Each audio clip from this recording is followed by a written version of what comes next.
se te ve tu video, video borroso nada más.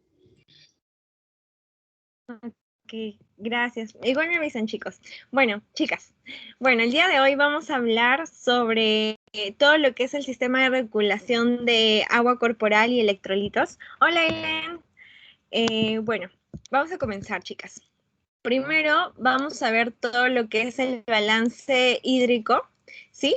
Como sabemos, nosotros, bueno, no consumimos agua y a la vez también tenemos una pérdida diaria de agua.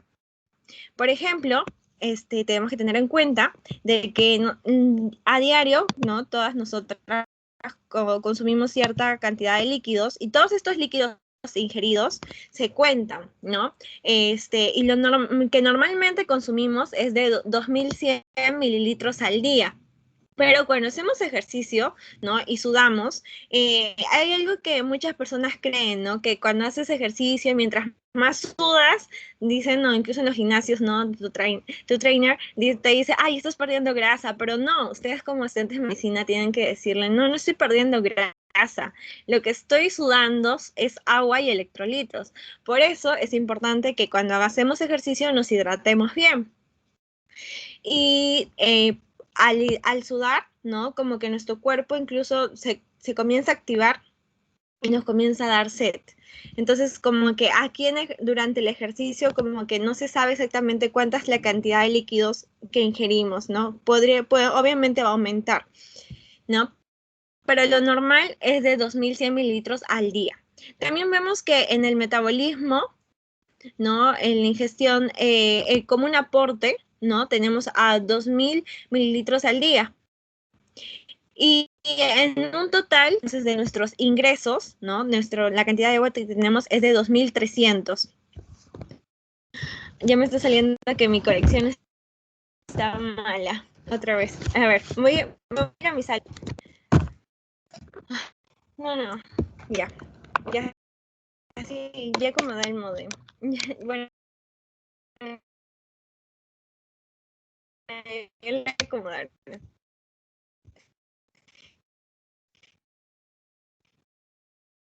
No va a haber una ingesta.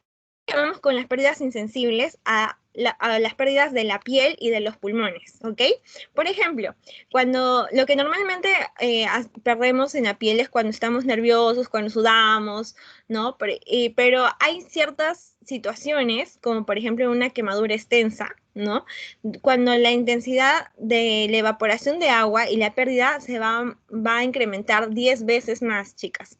Entonces, cuando esto pasa, ¿qué es lo que sucede? Podemos perder, bueno, esas personas con quemaduras extensas pueden perder de 3 a 5 litros al día. Imagínense, es un montón de pérdida insensible. Pero normalmente lo que nosotros perdemos en piel, ¿no? Es de 350 mililitros al día. Y en las pérdidas insensibles, como por ejemplo en los pulmones, ¿no? Perdemos también 350 mililitros al día. Recuerden, las pérdidas insensibles son la piel y los pulmones, pero hay algunas excepciones. Por ejemplo, cuando nosotros vamos a climas más fríos, nuestra frecuencia respiratoria va a aumentar. Entonces puede aumentar estas pérdidas de aguas diarias. También vemos el sudor, ¿no? Que lo que normalmente podemos llegar a perder es 100 mililitros al día. Sin embargo, vemos que durante el ejercicio, imagínense, podemos llegar a perder 5000 de 100. O sea, normalmente 100, no, nosotros que a veces tenemos una vida sedentaria, pero en el ejercicio 5000, chicas. También perdemos en las heces, ¿no? 100 mililitros al día, en la orina de 1400 mililitros al día. Pero si se dan cuenta, aquí en la parte de ejercicios dice 500 mililitros al día. ¿Por qué? Porque en nuestro cuerpo, como estamos perdiendo agua, se va a activar lo que vendría a ser la hormona ADH, que es la hormona antidiurética, que lo que va a hacer es inhibir antidiuresis, esa que vayamos al baño. ¿Por qué? Porque estamos teniendo una pérdida grande de agua. Entonces, lo que quiere hacer esta hormona es que ya no se siga perdiendo más agua de la que ya estamos perdiendo, entonces no vas a orinar, no vamos a bajar el volumen por ahí. Por eso es que aquí en el ejercicio es menor. Y en un total tenemos que tener de 2.300 mililitros al día. Y si se dan cuenta, es lo mismo, ¿no? que nuestros ingresos de agua. Entonces, este balance hídrico, ¿qué vendría a ser? Vendría a ser una igualdad entre la ingesta y la pérdida de agua. Bien, chicas. A ver.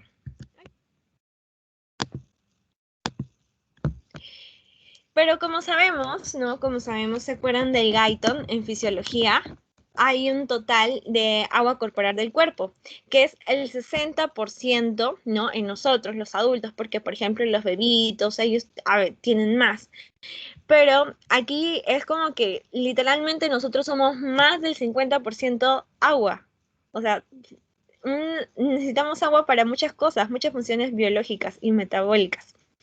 Entonces, en una persona de aproximadamente 70 kilos, el 60% vendría a ser algo de 42 litros. Entonces, son 42 litros de agua que tiene esta persona en el agua total del cuerpo.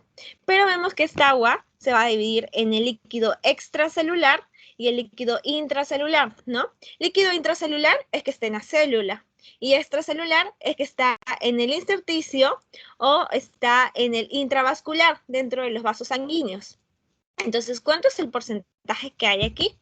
En el extracelular, que dijimos que puede ser intersticial o intravascular, ¿no? Es aproximadamente es un tercio del agua corporal total, que vendría a ser un 25%. Bien, chicas. Esto puede llegar a ser un 80% intersticial y un 20% intravascular. También vemos que va a haber un líquido intracelular, ¿ok? Este líquido intracelular es, como su mismo nombre lo dice, lo que va a estar dentro de la célula. ¿Por qué? Porque en los procesos metabólicos, por ejemplo, sabemos que las mitocondrias, muchas organelas, especialmente las mitocondrias, van a realizar bastantes, por ejemplo, la formación de ATP, se va a requerir de agua. Entonces, aquí, en el líquido intracelular dentro de la célula, va a haber un porcentaje de agua que es de 35%. No, entonces el agua corporal total, acuérdense, nosotros tenemos somos más del 50% de agua, o sea, es el 60%. El líquido extracelular, lo que está fuera de la célula, que está en el intersticio o está en los vasos sanguíneos, es de 25%. Y lo que está intracelular dentro de la célula es de 35%. Pero también hay un porcentaje que es mínimo, ¿no? Que es el líquido transcelular. Bien, entonces como les decía, chicas, ¿no? El agua corporal total, ¿no? Es del 60%. El líquido intracelular dentro de la célula, no, esta es nuestra célula, es el 40% o el 35%, depende del libro donde lo saquen, ¿no? Pero va entre el 35 y 40%. Esta es nuestra membrana celular. Aquí viene nuestro líquido intersticial, ¿no? Que dijimos que tanto el líquido intersticial como el de los vasos sanguíneos vienen a pertenecer al líquido extracelular, que es un 20%, y lo de los vasos sanguíneos es lo mínimo, que viene a ser un 4%, y el líquido intersticial un 16%. ¿Bien? También les dije que había algo mínimo, que es lo que vendría a ser el líquido transcelular. Pero ¿cuáles son los espacios transcelulares? Si ya dijimos que había un líquido intracelular, que esto vendría a ser el espacio extracelular. El líquido transcelular se encuentra dentro del espacio del líquido extracelular, porque no está dentro de la célula. Y por ejemplo son el líquido amniótico, el líquido cefalorraquídeo. ¿Se acuerdan de nuestro líquido cefalorraquídeo? También las secreciones gastrointestinales, los líquidos oculares, ¿no? Y otros espacios potenciales. Pero esto, chicas, vendría a ser un 3%. Bien. También vemos que dentro de esto vamos a encontrar a todo lo que son nuestro sistema linfático, que vendría a ser un 2%. Pero lo principal que ustedes tienen que tener en cuenta es en el agua corporal total, que es un 60%. De ahí vemos que el líquido intracelular es de 35% o 40%, y el extracelular es de 25%, o incluso a veces le ponen 20%. Bien, pero hay que tener en cuenta que en el extracelular tenemos a dos, al intersticial, que es de 16, y al intravascular, que es de 4, y al transcelular, que es de 3. Ahora, tenemos que saber que es muy importante todo lo que está dentro y todo lo que está afuera de nuestra célula. En este caso tenemos a diferentes iones. ¿Cuáles son nuestros iones? Van a ser cationes y aniones, ¿verdad? Recordemos, cationes, carga positiva, aniones, carga negativa. Y en nuestros cationes vemos al sodio, vemos al potasio, vemos al calcio, vemos al magnesio, que son justamente los 4 cationes que hoy vamos a hablar. Y en los aniones, que son los negativos, vamos a ver al cloro, ¿no? Por ejemplo, al bicarbonato, incluso algunas proteínas. ¿Bien? Pero aquí, ¿qué es lo más importante? Que en el intracelular, dentro de la célula, el catión, ¿no? Y el ion que va a haber en mayor cantidad es el potasio, mientras que en el extracelular es el sodio. Por eso es que hay eso que ustedes probablemente hayan escuchado, la bomba sodio-potasio ATP-ASA, no sé si se acuerdan, que es una bomba que hace entrar el sodio y salir el potasio y viceversa, para diferentes procesos. Pero afuera, chicos, afuera, esta pregunta siempre es una pregunta típica, hasta en mi año la preguntan. En el extracelular, sodio. En el intracelular, potasio. Así que eso no se olviden. Espero que también nos venga en exámenes superiores. Porque siempre, chicas, siempre van a preguntar esto. En el extracelular, sodio predominantemente, y en el intracelular, potasio predominantemente. Bien, entonces, aquí vemos a los constituyentes del líquido extracelular y el líquido intracelular. A ver si... hola, Randall. ¿Estás ahí? Hola, sí. Randall, a ver, dime, ¿cuál es el catión que predomina en el extracelular?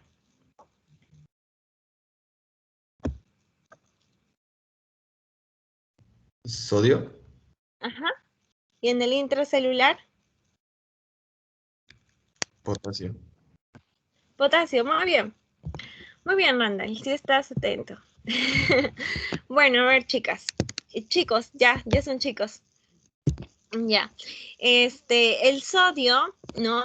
Sabemos que lo normal, la cantidad normal que debe haber es de 135 a 145 miliequivalentes por litro.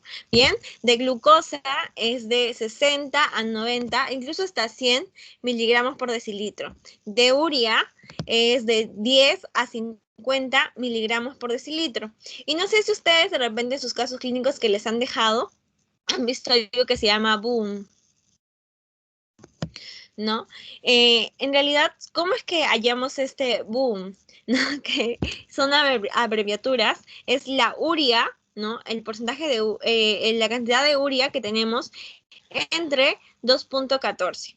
Y esto, lo normal es que vaya de 6 a 20 miligramos por decilitro. Entonces tenemos que tener en cuenta que la osmolaridad total es de 300 miliosmoles, pero va a haber una osmolaridad corregida, que es de 280 miliosmoles.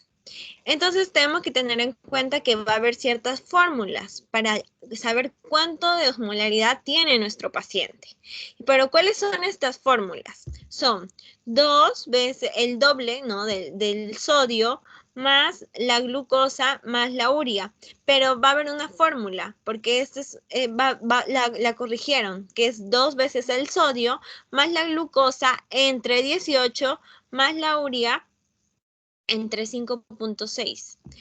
Pero hay otra fórmula que en la que no se va a utilizar la urea, sino se va a utilizar el boom, que es 2 veces el sodio más la glucosa entre 18 más el boom entre 2.8. Bien, chicos. Entonces, por ejemplo, supongamos que yo tengo 140 de sodio. 140 de sodio por 2 me sale como 280, ya, y más la glucosa y más lo que tenga de urea, obviamente va a pasar, ¿no? Pero ¿qué pasa si es que nuestra fórmula nos saliera menos de 300 o menos de 280? En este caso, supongamos que nos salga 240, ya que sería menos de la osmolaridad total o de la osmolaridad corregida. Y en este caso sería una osmolaridad hipotónica, ¿ok? Hipotónica, ¿ok? Porque está súper bajo. Entonces, lo normal, chicos, es que la osmolaridad normal que tenemos que tener en cuenta va de 280 hasta incluso 320, ¿ok? No se olviden, de 280 hasta 320 puede ir la osmolaridad total. Cuando esta osmolaridad, chicos, está baja, estamos hablando de una osmolaridad hipotónica. Y cuando está alta, hipertónica. ¿Bien? Entonces, para esto nos sirve esta fórmula. 2 veces el sodio más la glucosa entre 18 más la urea entre 5.6. Y si no nos dan la urea, ustedes saben que hay una fórmula con el boom, que es el boom entre 2.8. Y si es que la doctora, porque esta doctora en mi año puso un montón de fórmulas, nos vino 2 preguntas con esta fórmula. Así que acuérdense. 2 veces el sodio más la glucosa entre 18 más la urea entre 5.6. A ver, Ilem, ¿estás ahí, Ilem? ¿No estás? A ver, Marjorie. Sí, claro. Marjorie, dime cuál es la fórmula para hallar la osmolaridad. ¿Hay dos, la corregida o la otra? La con la urea. La que... 2 por el sodio más glucosa sobre 18 más urea sobre 5,6. Ajá, muy bien, gracias, Marjorie. Entonces, chicos, por favor, no se olviden de esa fórmula, porque probablemente les venga una pregunta. Al menos esa doctora nos puso 2 todavía. Bueno, entonces, hasta aquí hemos visto, ¿no? Que el agua corporal, nosotros tiene que haber un balance hídrico para que haya una buena homeostasis, ¿no? Entre lo que ingerimos y entre lo que perdemos. Hemos visto que hay pérdidas insensibles, como por ejemplo la piel, los pulmones. También hemos visto que las heces, la orina, todo eso, también hay pérdida, pero lo normal es que tengamos un ingreso de 2.300 mililitros al día y un egreso, ¿no? Una pérdida de 2.300 mililitros al día también, porque debe haber una igualdad para que haya un equilibrio, ¿sí? Ahora sabemos que el agua corporal total, como dijimos, era de 60. Pero va a haber un espacio intracelular y un espacio extracelular. Entonces, en el líquido intracelular, que va a estar, como su mismo nombre lo dice, dentro de la célula va a haber un 35% o incluso en algunos libros 40%. Mientras que en el espacio extracelular, que se va a dividir en el líquido intersticial y el líquido del plasma, ¿no? Que es en los vasos sanguíneos, va a haber un 20%, o a veces nos dicen 25%, que son el 4% de lo que está en el plasma y el líquido intersticial, que viene a ser un 16%, ¿bien? Y de aquí vemos que va a haber un líquido que es el transcelular, que es un porcentaje mínimo de agua que tenemos en nuestro cuerpo, que se encuentra, por ejemplo, en el líquido cefalorraquídeo, el líquido amniótico, las secreciones gastrointestinales y entre otros espacios potenciales. No se olviden. También el sistema linfático está dentro de esto. También vemos que dentro de la célula vamos a tener algunos cationes y aniones, ¿no? Pero sobre todo el que predomina, como bien nos dijo Randall, es el potasio dentro de la célula. Y fuera de la célula es el sodio, no se olviden, sodio y potasio, porque va a haber una bomba sodio-potasio ATPasa, que va a ser como que esos cambios, cambios. Bien. Entonces van a haber ciertos trastornos hidroelectrolíticos de hiponatremia y alteraciones también en el potasio, en el calcio y en el magnesio. Ya.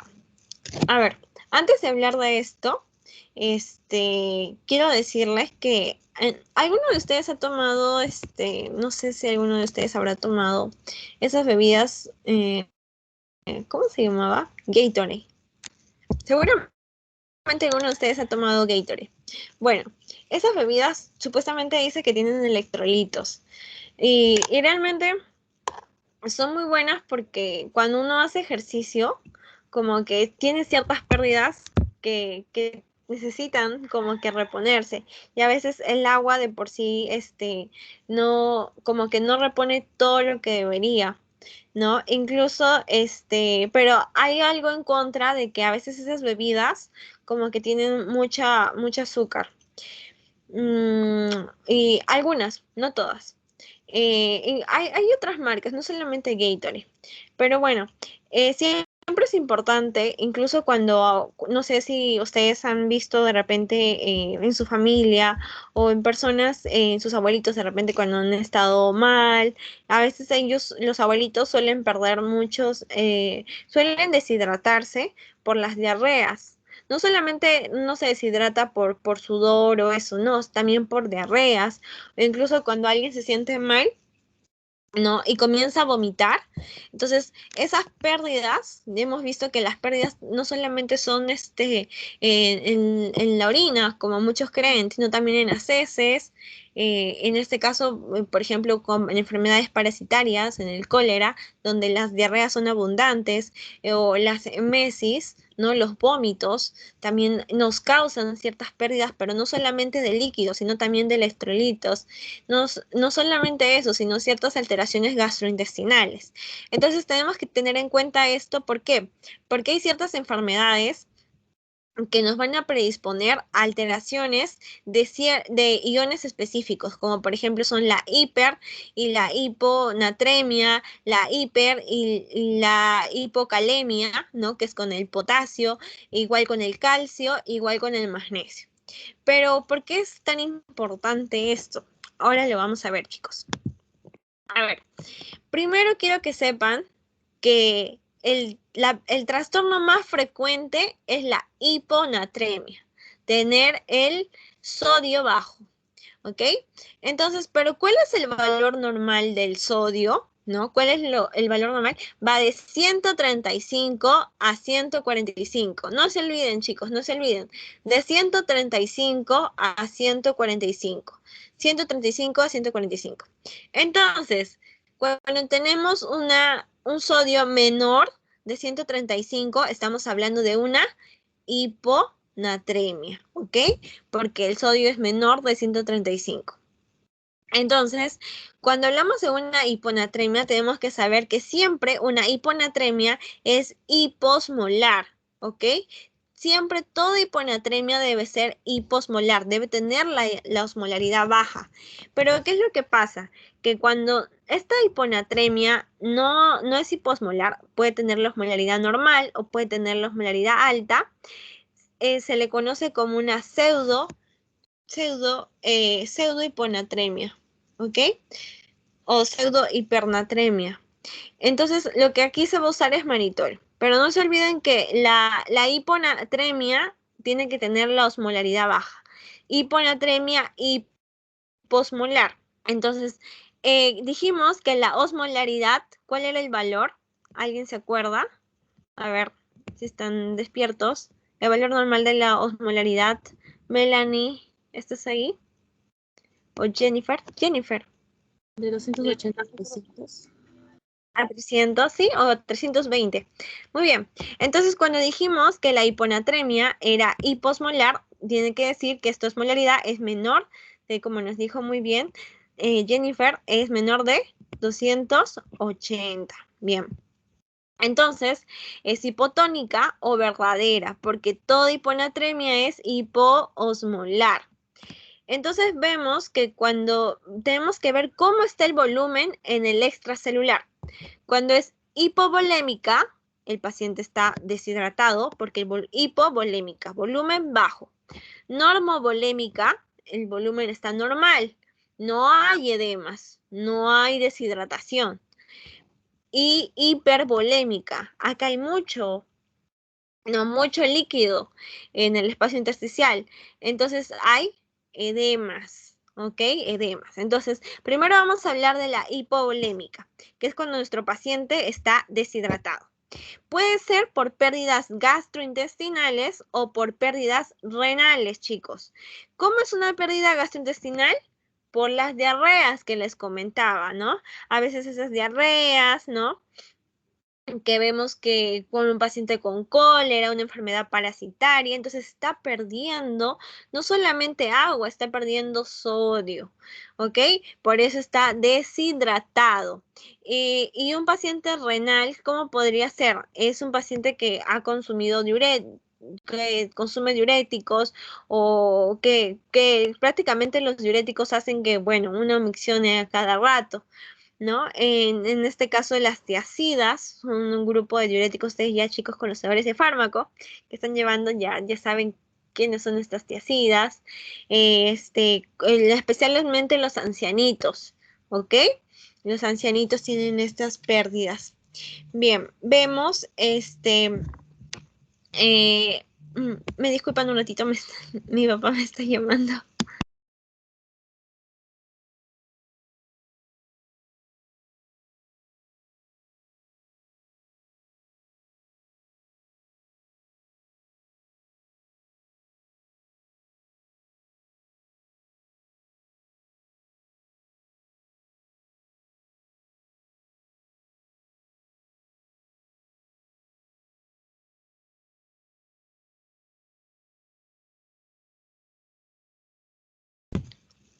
Ya, disculpen chicos. A ver, entonces les decía que va a haber ciertas pérdidas que pueden ser renales o pueden ser gastrointestinales. Y hay también pérdida, hay ciertos, bueno, hay otros casos donde hay va a ser normovolémica, es decir, no va a haber pérdidas y no va a haber exceso. Sin embargo, vemos que, por ejemplo, son causas de una polidipsia psicogénica y también el síndrome, el CIHAT. No sé si se acuerdan del síndrome de la hormona antidiurética, cuando esta se activaba anormalmente, porque no es normal, ¿no?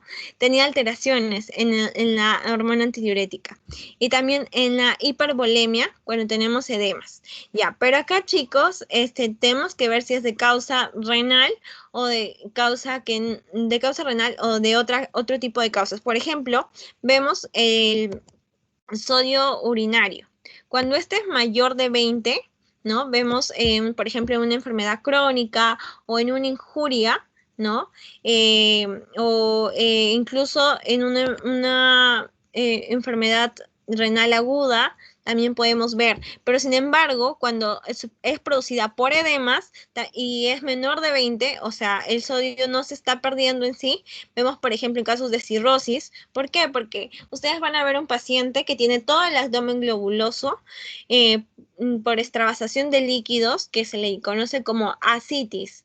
Y no solamente en estos pacientes, sino también tenemos pacientes con insuficiencia cardíaca congestiva. Bien, también vemos cuál es la clínica. La clínica que vamos a ver, ¿no? Va a ser en la pérdida, la alteración del sensorio. No sé si se acuerdan de esta clase de neuro, que dijimos que hay pacientes que tienen todas esas alteraciones que pueden llegar desde confusión, en este caso desde confusión hasta coma, ¿ok? Entonces, miren la importancia que tiene este ion, que es el sodio. Y la hiponatremia, chicos, es lo más frecuente que se va a ver, ¿no? Incluso en una sala de emergencia. También vamos a ver que va a haber una hiperexcitabilidad, como por ejemplo un espasmo muscular, ¿ok? Nuestro paciente va a convulsionar. Entonces vemos que cuando nuestro paciente tiene clínica, ¿no? Y hay casos en los que no presenta esta clínica, de acuerdo a esto vamos a ver el tratamiento, ¿ya?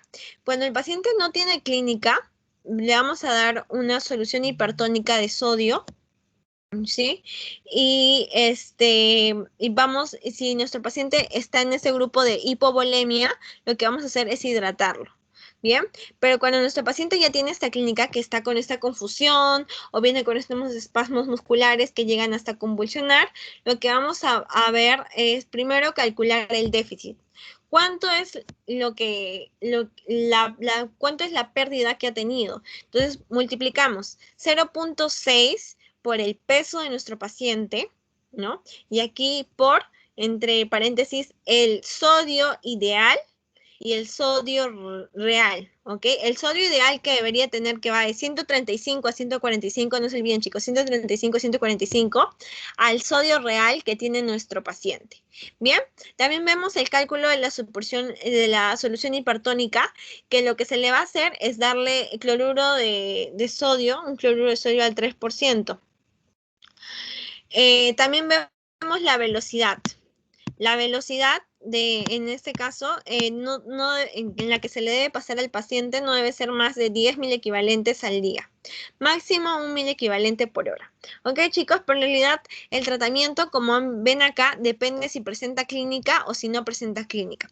Y hemos visto que la clínica con la que van a venir unos pacientes con hiponatremia, con el sodio bajo, que hemos dicho que tiene que tener la osmolaridad baja, como bien nos dijo Jennifer, menor de 280, es el sensorio y la hiperexcitabilidad. Sensorio, confusión, coma, hiperexcitabilidad, espasmo muscular que llega hasta convulsión.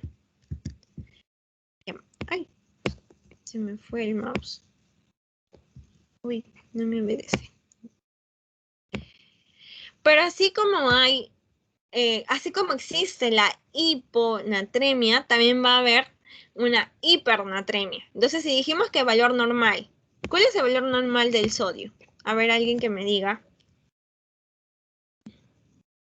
A ver, Jocelyn, ¿cuál es el valor normal del sodio? A 145. Ajá, muy bien, Jocelyn. Entonces, chicos, cuando hay una hipernatremia, va a ser mayor de 145. Y siempre es hiperosmolar. ¿Ok? Dijimos que la hiponatremia es hiposmolar y la hipernatremia es hiperosmolar. Es decir, va a tener una osmolaridad mayor de 320. ¿Bien? Entonces, lo que vamos a ver aquí es que van a ser pacientes que están o bien deshidratados o va a haber una pérdida renal. ¿Por qué? Porque cuando hay una pérdida de agua que es extrarrenal, ¿no? Que está perdiendo por otro lado, puede ser cuando no hay un aporte, por ejemplo, con el paciente que no toma agua, ¿ok? La hipodipsia. Por ejemplo, los abuelitos que viven solos y los niños, ¿no? Los niños abandonados, los abuelitos abandonados, entonces nadie les da agua, nadie se preocupa por ellos, entonces hay una hipodipsia, ¿no? Pero también puede haber una pérdida respiratoria, sudor, gastrointestinales, ¿no? Esas personas que a veces van al gimnasio, corren y no toman agua, o de repente el agua que toman no suple la cantidad de agua y electrolitos que hayan perdido. Y la pérdida renal, ¿ok? En este caso la poliuria, acá chicos, es mayor, se considera poliuria cuando es mayor de 3000. Bien, también vemos que va a haber una osmolaridad y que aquí es mayor de 300, disculpen, es mayor de 300 y aquí es menor de 100. ¿Ok? Esta osmolaridad urinaria mayor de 300, menor de 100, mayor de 300, menor de 100. Aquí lo que va a haber es una poliuria osmótica y va a aumentarse la glucosa. Esto generalmente pasa, ¿saben en quién? En los pacientes diabéticos. Y cuando hacen un estado hiperosmolar, hiperglicémico, ¿ok? Un estado hiperosmolar, que es una complicación. Más adelante lo van a entender. ¿Por qué? Porque los diabéticos hacen dos tipos de complicaciones. Todo lo que es un coma cetogénico por la cetoacidosis o una complicación hiperosmolar. ¿Ok? En este caso, la glucosa va a incrementarse y va a haber un estado hiperosmolar, hiperglicémico. Y en el caso de la vasopresina, lo que va a hacer es que aumenta, ¿se acuerdan que dijimos de la diabetes insípida? Que mientras más iba al baño, más tomaba agua. Así funciona. Va a haber puede ser por causa de una diabetes insípida, ¿no? O incluso por una causa central o una diabetes insípida nefrogénica. ¿Cuándo es la diabetes insípida central? Cuando hay problemas en la producción. ¿Se acuerdan que dijimos que central era en la hipófisis? O sea, era arriba, en la hipófisis, en el hipotálamo, en nuestras clases de endocrino. Cuando hay problemas en la parte central es que no se va a producir bien la vasopresina. Mientras que cuando es una diabetes insípida nefrogénica, ¿qué va a pasar? Esta vasopresina se produce, pero el problema está abajo. No hay un receptor. No captan, los receptores no le ayudan. ¿Y quién es el que va a ayudar a la vasopresina o la hormona antidiurética? Son las acoporinas 2. No se olviden de eso, las acoporinas 2. Pero estas acoporinas 2 tienen como que tienen la necesidad de activarse con un receptor para poder reabsorber agua. Son como unos poritos que lo que van a hacer es reabsorber agua, reabsorber líquidos. Entonces, cuando esto no pasa, va a haber una diabetes nefrogénica, ¿no? Cuando no responde. Bien, chicos. Entonces, ya hablamos de todo lo que es el sodio, que dijimos que era de 135 a 145, lo que es una hiponatremia menor de 135, hemos visto la clínica, que es el sensorio, la hiperexcitabilidad, también hemos visto acá la hipernatremia, que es mayor de 145, ¿no? Como nos dijo Jocelyn, muy bien, los valores, también vemos que puede ser por un aporte o por pérdida, o incluso por una alteración con la vasopresina, ¿sí? Ahora vamos a hablar del potasio. Así como dijimos que el sodio normal iba de 135 a 145, el potasio va de 3.5 a 5.2. Aunque yo me acuerdo que en algunos libros estaba de 3.5 a 5.5. Así que tómenlo de 5.5 para que se acuerden, de 3.5 a 5.5. No se olviden. Entonces, cuando hablamos de una hipercalemia, o sea, un potasio súper alto, es mayor de 5.5, ¿ok? Está pasando. Pero a veces va a haber una pseudo hipocalemia, ¿ok? ¿Cómo es que se va a diferenciar esta pseudo hipocalemia de una hipercalemia? Por el EKG. El EKG no va a tener las alteraciones que ahorita les voy a decir. Primero, lo que va a haber es, nuestro paciente va a tener una debilidad. De ahí va a venir un paciente con parálisis, chicos. Pero ¿saben cuál es lo que más va a identificar? El EKG. Le van a tomar un EKG, ¿no? Como vimos en cardio. Y lo que se va a ver aquí es la T picuda. Bien. La T picuda, el potasio y también vamos a ver el QRS ancho. Bien. Vamos a ver que nuestro QRS va a estar ancho. No se olviden, en la hipercalemia el QRS ancho. ¿Saben por qué les digo esto? Porque en la hipocalemia el QRS va a estar estrecho. Entonces, la hipercalemia, QRS ancho, la T picuda, QRS ancho y la T picuda. Hipercalemia, QRS ancho y la T picuda. Bien, entonces esto vamos a observar en nuestro EKG. ¿Y por qué pasa esto? Porque puede haber una acidosis, ¿no? Como consecuencia de una acidosis, ya hemos visto nuestro pH súper bajo, menor de 7.35. También vemos un síndrome de lisis tumoral, ¿no? Cuando nuestras células, ¿no? Se están rompiendo. Entonces, dijimos que, ¿se acuerdan que Randall nos dijo que dentro de la célula el que predominaba era el potasio, ¿verdad? Entonces, cuando nuestras células, por ejemplo, lisis tumoral, nuestros tumores, un tumor o una célula se rompe, ¿qué libera? Potasio, porque dentro de la célula había un montón de potasio, más que en el extracelular, entonces va a incrementarse la cantidad de potasio. También la rhabdomiólisis. La rhabdomiólisis es la ruptura de todo lo que vendría a ser el músculo y puede ser causado, por ejemplo, por una toxicidad de las estatinas, ¿no? Cuando hay una toxicidad farmacológica. También la hemólisis, ¿no? La insulina, problemas con insulina y los beta blocks. Bien, entonces lo que se va a hacer aquí, chicos, es primero estabilizar la membrana. ¿Ok? Para estabilizar la membrana lo que le colocan es gluconato de calcio, así se llama, gluconato de calcio. De ahí se le va a dar una redistribución de insulina más destroza. ¿Y saben por qué, chicos, se les pone insulina? Aquí les voy a explicar algo.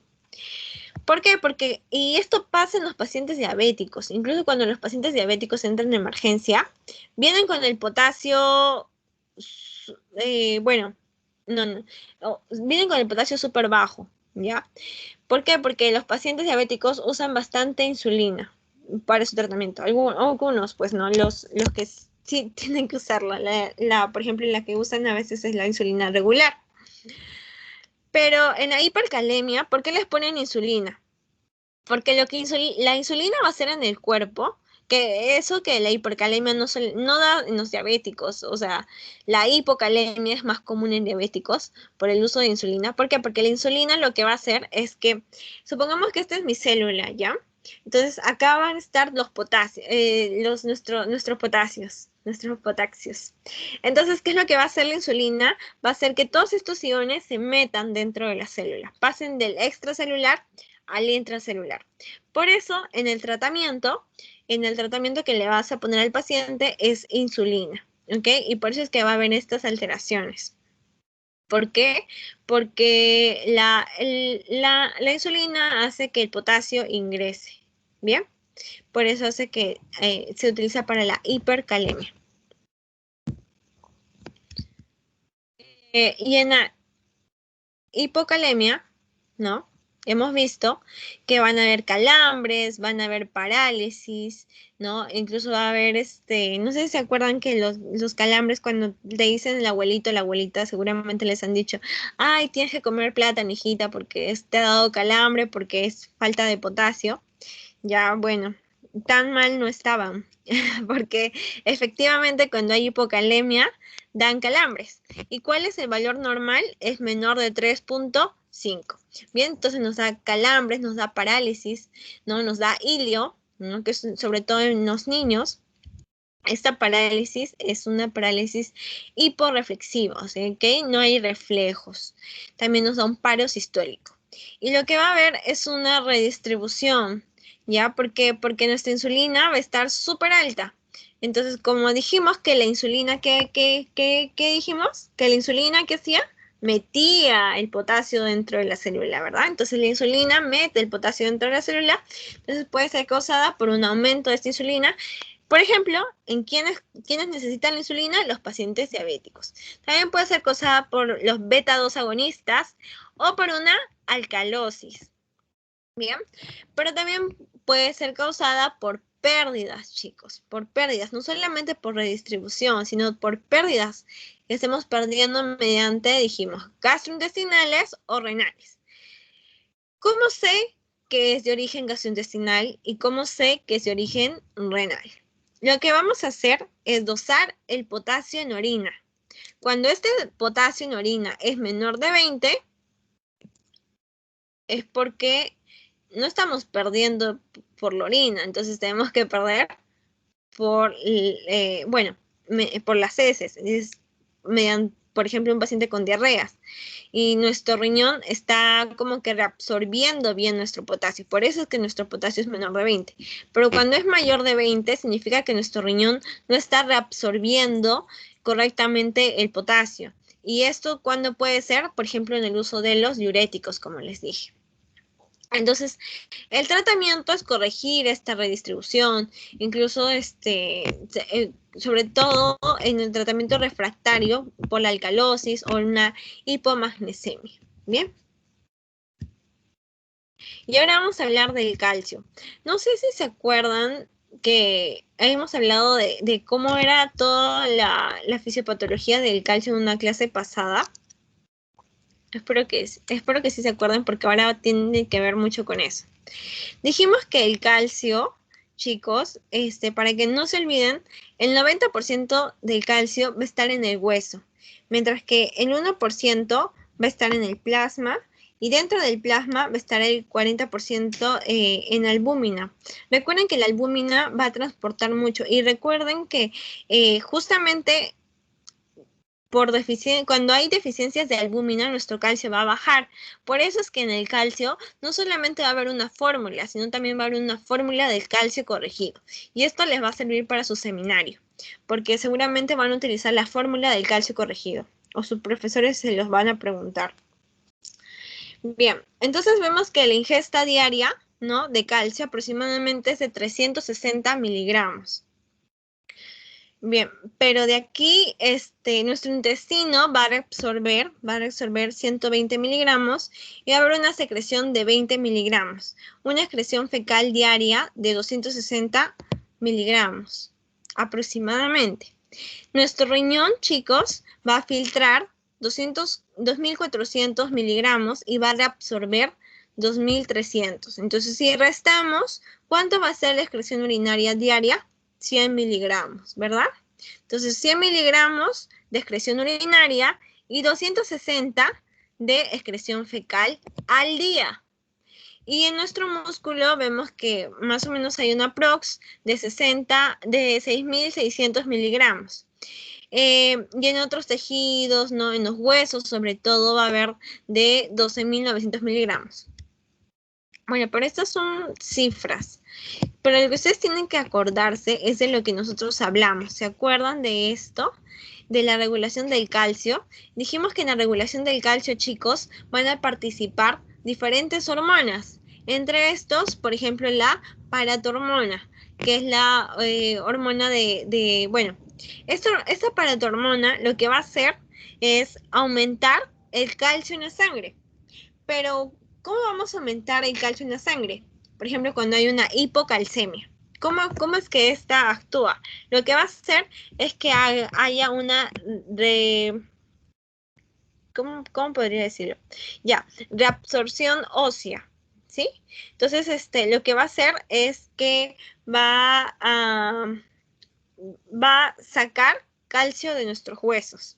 ¿Ok? Lo que va a hacer esta hormona es sacar el calcio de nuestros huesos. Y no solamente eso, sino también va a aumentar la reabsorción tanto renal como intestinal, ¿ok? Nuestro intestino y nuestro riñón van a reabsorber más calcio. ¿Para qué? Para evitar la eliminación, para aumentar el calcio en la sangre.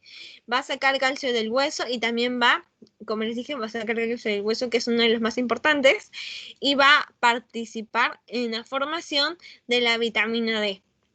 No se olviden que la vitamina D es esa que nos da cuando nos vamos a la playa, ¿no? Que parece, ¿cómo se llama? Parece insignificante, pero en realidad no lo es, porque tiene que ver mucho con la regulación del calcio en nuestra sangre, en nuestro cuerpo. Entonces, la vitamina D también lo que va a hacer es aumentar el calcio en nuestro cuerpo. Entonces, la vitamina D, o la 25-hidroxi-D3, o la 1.5-hidroxi-2-D3, lo que es conjunto con la paratormona, se van a encargar de aumentar, ¿no?, el calcio en nuestra sangre.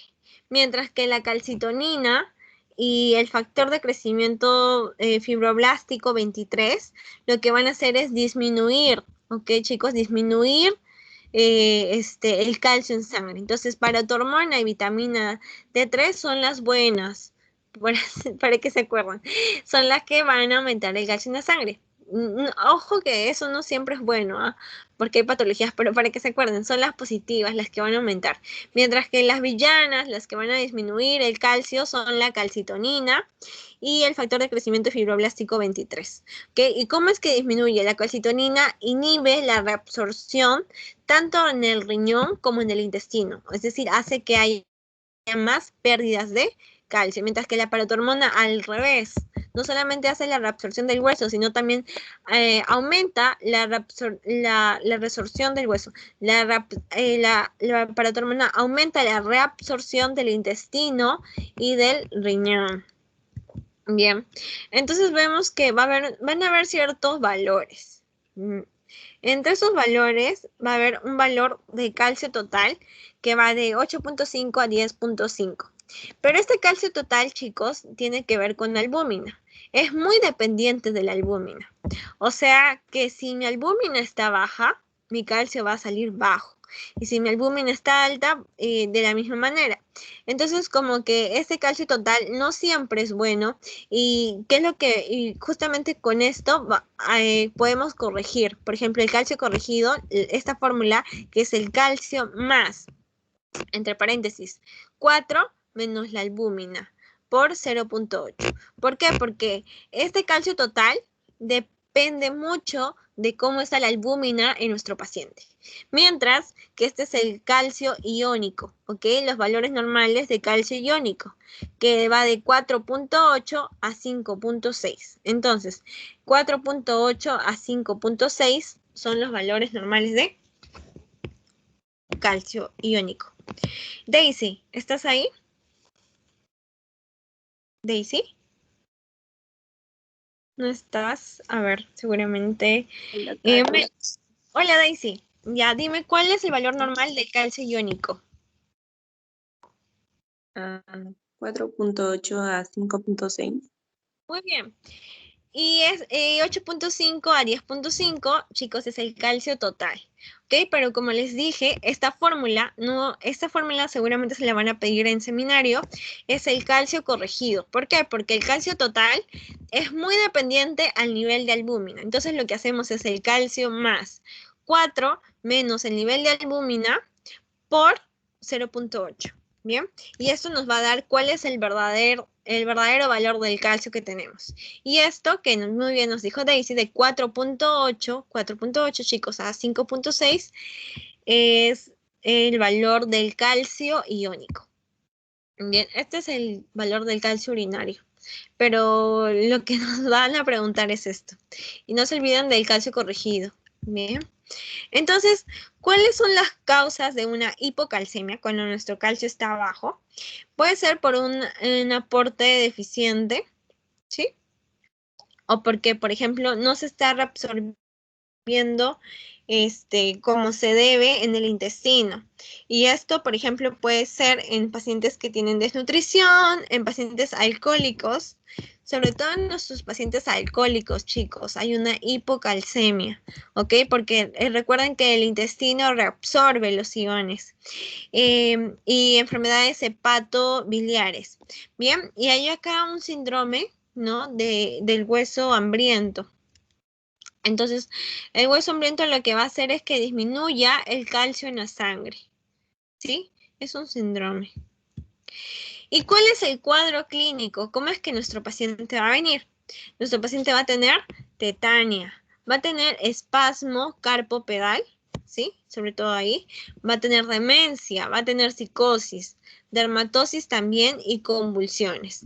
Recuerden, en el EKG va a haber un QT alargado. QT alargado, que era hipocalcemia. QT alargado, hipocalcemia. Y no se olviden, QRS ancho, hipercalemia. QRS estrecho, hipocalemia, ¿ok? Y es el potasio. Hipocalemia, QRS estrecho. Hipercalemia, QRS ancho. Esa pregunta es fija. Si no se la preguntan en el final, se las van a preguntar en cualquier examen. ¿sí? De cualquier curso de emergencia, de medicina general, de cualquier examen. QRS ancho, hipercalemia. QRS estrecho, hipocalemia. Bien. Pero en el calcio lo que vamos a encontrar en nuestro KG es el QT alargado, chicos. QT alargado. Entonces vemos que van a haber dos signos muy característicos, que es el signo de Chebostek. ¿Cómo es este signo, Carolina? ¿Cómo es el signo de Chebostek? Lo que ustedes van a hacer, van a percutir en el nervio facial. Y lo que van a ver en el paciente, así como acá, una vez que han percutido el nervio facial, ¿sí? Como la señora de acá, va a haber una contracción de la hemicara. ¿Ok? La mitad de su cara se va a contraer. Y en el signo de Trousseau, bueno, no sé cómo se pronunciará en francés, Trousseau, lo que va a ver es que les van a poner el tensiómetro, ¿no? El manguito, y lo van a inflar de 160 a 180. Y pasado 2 minutos, lo que va a ver es que en la mano, como pueden ver acá en la señora, va a haber una contracción involuntaria. ¿Bien? Entonces, estos dos signos son signos de hipocalcemia. Hipocalcemia, signos de Chebostek y signo de Trousseau. Calcio bajo, Chebostek, Trousseau. No se olviden. Percuto nervio facial, se contrae la hemicara. Pongo el manguito de 160 a 180 y contracción involuntaria de la mano. También vemos convulsiones, dermatosis, demencia, psicosis, espasmo carpopedal y tetania. Y el QT alargado. La hipercalcemia. ¿Pero por qué es que tenemos a veces hipercalcemia? Puede ser por aumento de la resorción ósea, es decir, que nuestra parotormona está actuando indebidamente y está sacando más calcio de lo que debería. ¿Ok? Estas alteraciones que vimos, ¿se acuerdan? En nuestras clases anteriores. Entonces nuestra parotormona va a aumentar esta reabsorción ósea y va a sacar calcio del hueso. También aumento de la reabsorción intestinal. Bien, por ejemplo, y en una hipervitaminosis hipervitaminosis D, o sea, aumento de la vitamina D puede ser una de las causas. Y otras causas son, por ejemplo, las farmacológicas. Algunos fármacos, como por ejemplo el litio y las tiazidas, van a causar una hipercalcemia. Bien.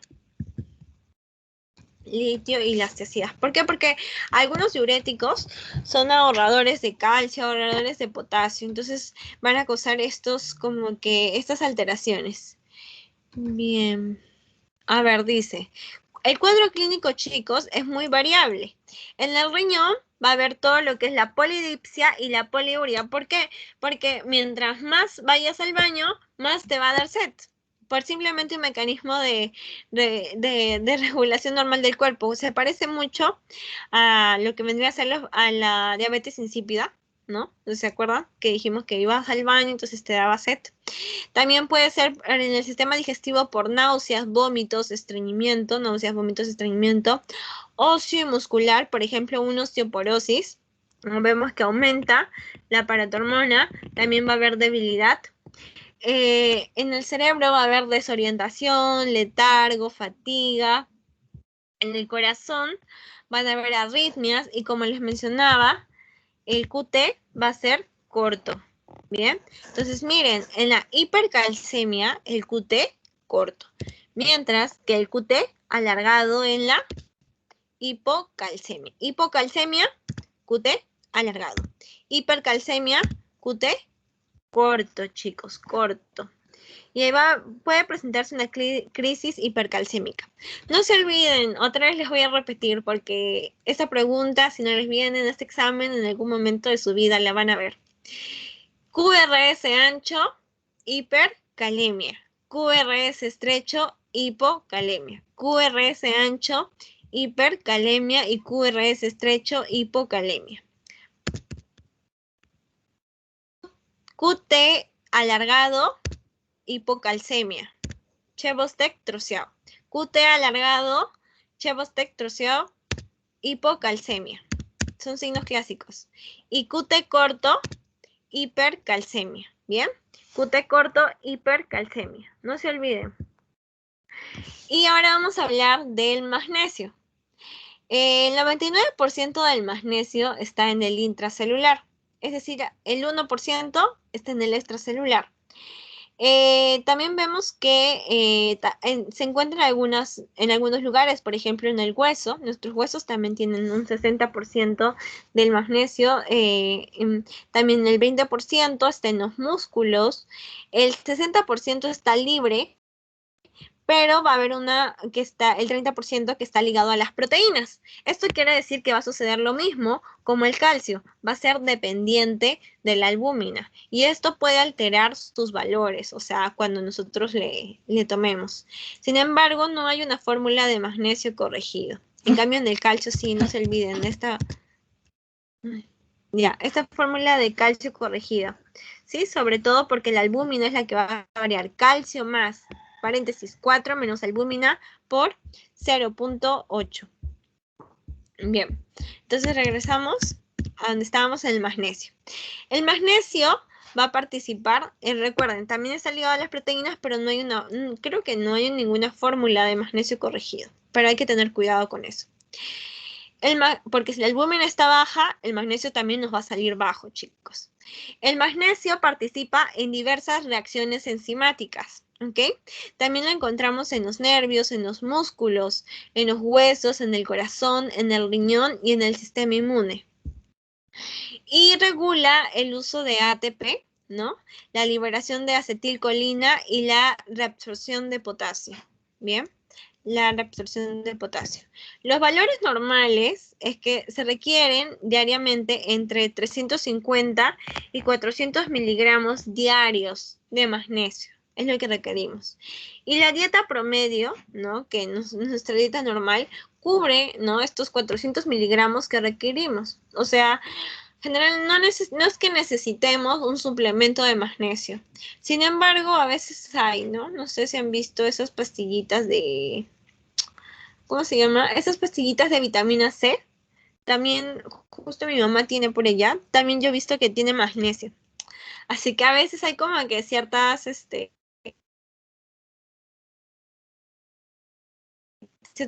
¿no? Bueno, en estos casos de personas normales, ¿no? Que no tenemos ninguna patología, a menos que el doctor nos lo recete. Porque nuestra dieta normal cubre los 400 y lo que requerimos es de 350 a 400 miligramos diarios. Y el magnesio, el lugar donde vamos a reabsorberlo en la parte renal es en la asa de Henle. Bien, y el valor normal de magnesio es de 1.7 a 2.5, chicos, de 1.7 a 2.5, no se olviden. De ahí vemos que, a ver, un ratito, vale. Ya. Y el calcio, chicos, era de 4 a 5.2, ¿bien? De 4.4 a 5.2, que era lo que estaba acá. Uy.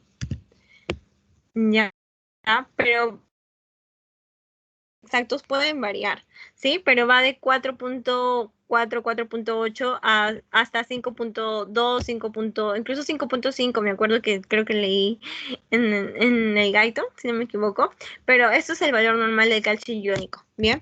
Y el valor del magnesio va de 1.7 a 2.5. Estos chicos, de verdad, que apréndanse, ¿no? Puede venir el del sodio, que es de 135 a 145, el del potasio también, pero de ahí el del calcio y el magnesio pueden aprendérselos, pero los que están en la diapo que les dé la doctora, para evitar estos, porque a veces varía como que el decimal del costadito, ¿sí? Pero son referenciales. Bien. Entonces, hay ciertas alteraciones en el magnesio, así como hay alteraciones en el sodio, en el potasio y en el calcio. Por ejemplo, en el magnesio va a haber una hipomagnesemia cuando es menor de 1.7 miligramos por decilitro y una hipermagnesemia cuando es mayor de 2.5 miligramos por decilitro. Entonces, una hipomagnesemia, por ejemplo, puede ser por pérdidas intestinales, por pérdidas renales o incluso cuando hay una redistribución, por ejemplo, una pancreatitis. ¿Se acuerdan que les mencioné el síndrome del hueso hambriento, ¿no? Que nos daba bueno, que lo que va, y daba alteraciones con el calcio, las transfusiones de sangre también nos puede dar una hipomagnesemia, ¿sí? Nuestro magnesio baja, ¿ok? Por pancreatitis, síndrome de hueso hambriento, transfusiones de sangre por redistribución. ¿Por qué? Porque nuestro magnesio va a ingresar dentro de la célula. También vemos las pérdidas intestinales y las pérdidas renales, ¿no? Estamos perdiendo mucho y no se está reabsorbiendo como debería ser. En las pérdidas intestinales, por ejemplo, vemos las diarreas que les comenté, también el intestino, ¿no? Problemas en el intestino, como el intestino corto, que es una patología, no se olviden el intestino corto, pero algo muy común en las pérdidas intestinales es en los pacientes alcohólicos. Siempre, chicos, cuando tengan un paciente alcohólico, fíjense cómo están sus electrolitos, porque es lo que generalmente suelen estar alterados. De ahí vemos en la redistribución, es porque el magnesio, en la pancreatitis, no sé si se acuerdan de sus clases de pato, ¿no? A veces la pancreatitis tiene tejido necrótico. Entonces, el magnesio lo que va a hacer es acumularse, chicos, en ese tejido necrótico. Y en la hipermagnesemia vemos que va a haber una insuficiencia renal, ¿sí? Una insuficiencia renal, ¿no? Que puede estar alterando esto, ¿no? Hay aumento de magnesio o un aporte, por ejemplo, cuando nos damos a veces el tratamiento de magnesio. Esta es pregunta de Nan, me acuerdo que la vi. En los pacientes con eclampsia o preeclampsia durante el embarazo, se le da magnesio, ¿ok? Entonces, cuando aumenta, puede causar hipermagnesemia, pero ese es el tratamiento en los pacientes que están haciendo hipertensión gestacional durante el embarazo con una preeclampsia o eclampsia, se les da magnesio. También los edemas y otras posibles causas es una lisis tumoral. Recuerden que cuando hay lisis tumoral, generalmente los iones suelen aumentar. ¿Por qué? Porque todo lo que está dentro de la célula sale, como por ejemplo la hiperpotasemia también puede ser por una lisis tumoral. También la cetoacidosis, en insuficiencia suprarrenal, también vemos estos casos de hipermagnesemia. Bien, entonces, ¿cuál es el cuadro clínico, chicos? ¿Cómo es que va a llegar nuestro paciente? Va a llegar con una hiperexcitabilidad, en la hipomagnesemia. Primero en la hipomagnesemia, nuestro magnesio bajo. Hiperexcitabilidad muscular, fasciculaciones, mioclónicas, tetania. Igual que la tetania, como la hipocalcemia, el magnesio y el calcio son como hermanitos. Acuérdense de eso, son como primos hermanos, el magnesio y el calcio. ¿Ok? Dijimos que, incluso, ¿se acuerdan que el signo de Trousseau y Chebostek era, ¿alguien se acuerda dónde era? Lo dijimos. ¿Se acuerdan? En mi cara, sí, era. ¿Alguien dijo en mi cara? No vi quién era. En mi cara, muy bien, Carmen. Ahora vi tu nombre, Carmen. Era Chebostek, ¿verdad? Y el troceado era en la mano. ¿En qué alteración de qué el electrolito se veía? En la hipocalcemia. En hipocalcemia, muy bien. ¿Quién fue? ¿Carmen? No vi su nombre. Bueno, como les dije, ¿sí? Ay, muchas gracias. Jocelyn, no sé. No sé quién fue, chicos. De verdad, discúlpeme, pero lo importante es que lo saben. Y felicitaciones a esa persona. Ay, Mayuri. Ya, entonces, chicos, yo les decía que el calcio y el magnesio son como primos hermanos. ¿Por qué? Porque, por ejemplo, en la hipocalcemia, como bien nos dijo Mayuri, nos daba el signo de Trousseau, Chebostek y el QT largo. No se olviden eso. Pero el Trousseau y Chebostek también se ven a hipomagnesemia. ¿Bien? Y la tetania también se ve en hipocalcemia, también se ve en la hipomagnesemia. Entonces son como amiguitos, como primos hermanos. También vemos la encefalopatía metabólica, ¿no? Vamos a ver que va a presentarse nuestro paciente con convulsiones por una encefalopatía metabólica. Sí, chicos, y las arritmias ventriculares en los pacientes que usan digitálicos, y por eso se dice digitalizados, porque por el uso de digitálicos, y la hipocalemia, ¿bien? En la hipocalemia, ¿por qué?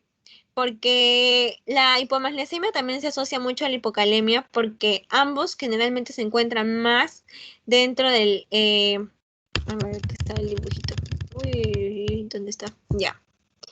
Dentro del intracelular, ¿ven? El potasio y el magnesio. Entonces, ambos se encuentran más en el intracelular. Así que sí, ambos como que se correlacionan. ¿Sí? Cuando hay una hipomagnesemia se correlaciona con una hipocalemia. Bien, entonces en lo que respecta a la hipermagnesemia, vemos que va a haber una hipoexcitabilidad muscular. ¿Ok? Dijimos que acá era una hiperexcitabilidad muscular, las fasciculaciones, las mioclonías, la tetania. En cambio, acá va a haber una hipoexcitabilidad muscular, lo contrario, ¿no? Hipermagnesemia, hipoexcitabilidad.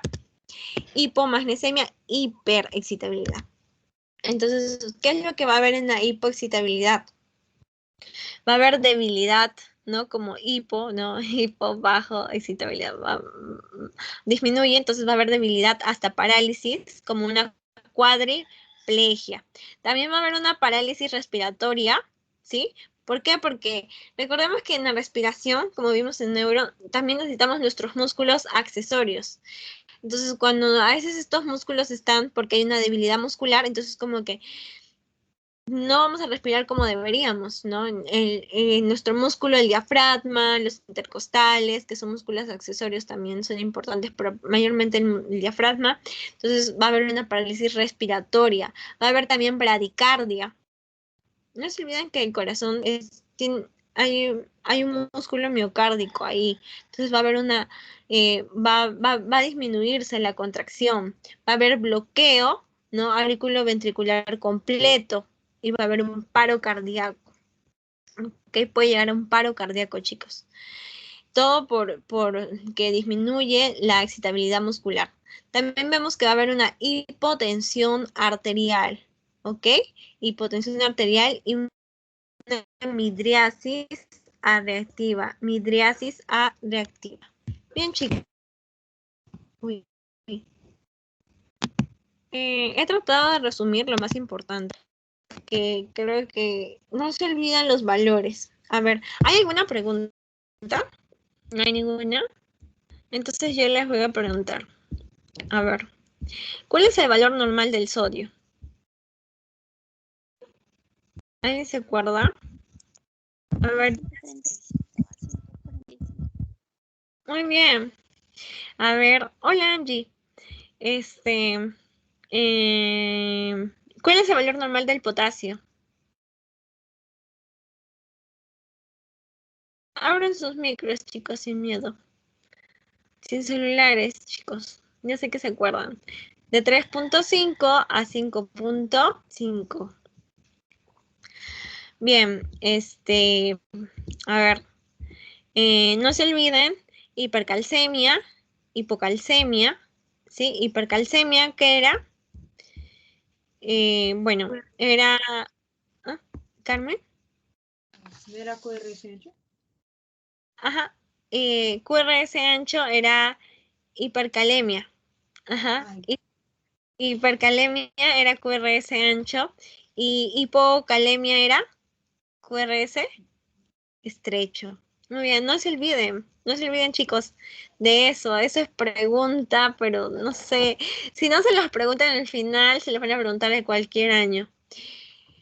De ahí, allá, la hipercalemia era el QT corto y la hipocalemia era el QT largo. Muy bien, Carmen, participen, chicos. No sé, cuando uno participa, y esto para que sea igual para sus clases, a veces nuestra mente, de por sí, nuestra mente es procrastinadora. Bueno, ya le gusta procrastinar. No sé por qué, así somos los seres humanos, pero el hecho es que nos distraemos mucho Yo me distraigo, todos nos distraemos. Entonces, ¿qué es lo que pasa? Que cuando uno está concentrado o cuando uno toma nota de algo, no importa, así ya lo tengas apuntado, vuelvan a escribir, si quieren después botan la hoja, no importa. Pero cuando tu mente está haciendo algo, tu mano está haciendo algo, entonces tu mente está como que concentrada con lo que estás escribiendo, estás aprendiendo más que simplemente escuchando. ¿Por qué? Y tómenlo para sus clases, porque nuestra mente está como que haciendo algo y está trabajando, pero si nuestra mente no está haciendo nada, entonces vemos a la mosquita, vemos a nuestro perrito y nos distraemos. Y la idea es que, bueno, es difícil llevar clases virtuales, así que es una recomendación que les doy. Yo voy anotando, no importa. Buenos días, buenos días. No, mentira. No todos los saludos, pero sí anoto cosas importantes que dice la doctora, incluso cosas que ya he anotado antes, pero simplemente para tratar de no distraerme, porque hay muchos distractores. Después, ¿qué más les puedo decir? Que, bueno, ya estamos comenzando, ha pasado nuestra primera semana postparciales, nuestra segunda ya vamos, así que, si de repente no nos ha ido bien en nuestra nota, aunque he visto buenas notas, tenemos aún el final. No sé cómo va a ser los exámenes porque he visto que justamente se estaban quejando. No sé si va a ser lo mismo para ciencias básicas, que creo que no quieren que retrocedamos, nos van a cortar el tiempo, algo así. Así que hay que estar preparados para todo. Y sobre todo, a veces eso nos genera ansiedad, ¿no? El hecho de que no podamos retroceder, porque yo, por ejemplo, retrocedo como 3 veces si es que me da el tiempo, porque a veces no me da, pero para ver si está bien, así que tenemos que evitar eso, porque a veces por la ansiedad o por el estrés, no es que no sepamos, puede que sí hayamos estudiado, pero a veces eso hace que nos confundamos. A mí me ha jugado una mala pasada y de repente alguno de ustedes también. Así que hay que estar bien tranquilitos y hay que saber bien las reglas del juego. Pregunten bien cómo va a ser sus exámenes finales para de una vez estarse mentalizando en eso y evitar este tipo de situaciones incómodas. No se olviden, porfa, chicos, los que aún no me han mandado, mándenme por interno su nombre, aunque ya los tengo en WhatsApp, y su calificación de su examen parcial.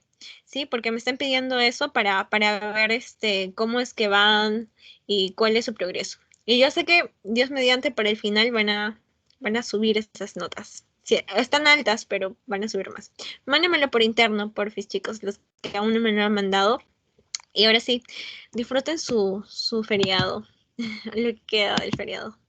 Aunque feriado largo.